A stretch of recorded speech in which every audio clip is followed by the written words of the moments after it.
Fantastic. So second question, how do you interact with the wider UK innovation ecosystem, in particular SMEs? Well, obviously they're our customers. So anyone who's using high performance compute or a data center is our potential customer.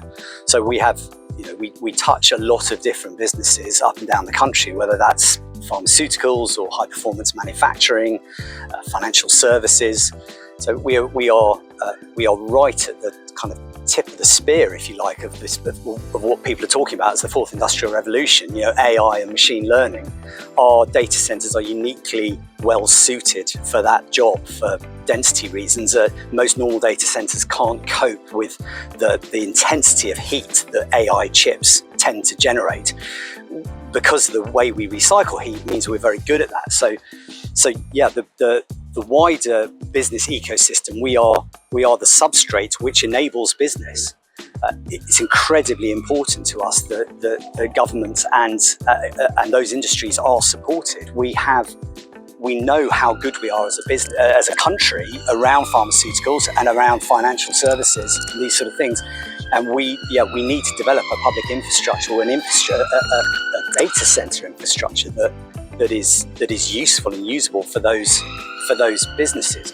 One of the key issues the sector has is that a lot of the AI and machine learning workloads, a lot of the larger workloads are migrating north to the Nordics and to the US because of power prices. Now, the way that we're set up means that we can broadly compete with those very, very cheap power prices from outside the country. So we're a way of UK government and UK PLC keeping high performance compute and keeping AI learning in this country. So we see ourselves as incredibly important in that ecosystem, and likewise, of course, those businesses are important to us. Sure, and a huge benefit for the UK and the domestic market.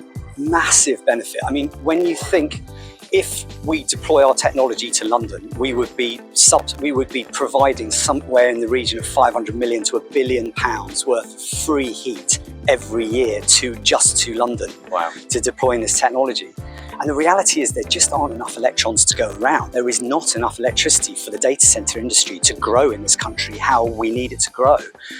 You'd expect us to say it, but this really is the only way that, frankly, the world is going to scale its AI needs, is by reusing the heat. And we, as a business, are leading this charge. So, yeah, incredibly important that kind of government gets behind this. We've worked out that government UK PLC is spending £1.5 billion a year heating its own swimming pools. We could do all of that for free with probably a tenth of the amount of compute that government buys off Amazon, AWS and other cloud services. We've got fantastic cloud services that are born and grown in this country who pay UK tax.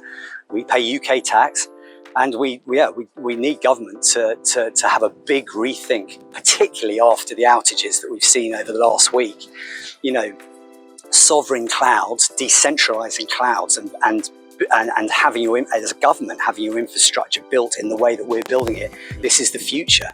Absolutely, and I guess with government's focus on sustainability and climate, this is such a solution to many of the problems they face. It really is. I mean, we've been developing the business for 8 years, and I think most entrepreneurs will tell you that their solution is a no-brainer. But when you literally have free heat, then it really is. It is, and in a world that's that's rushing to decarbonise for very good reasons, and then has cost pressures. The logic of doing this is really unanswerable. So yeah, it's an incredibly exciting time, and government, obviously, it will take time for both governments and other industries to change their thinking. But because of the rapid growth of AI, there is just not enough capacity in the data center market to go around, which is obviously a tailwind for us. It means people are able to try new approaches like ours. They're faster to do that. Sure.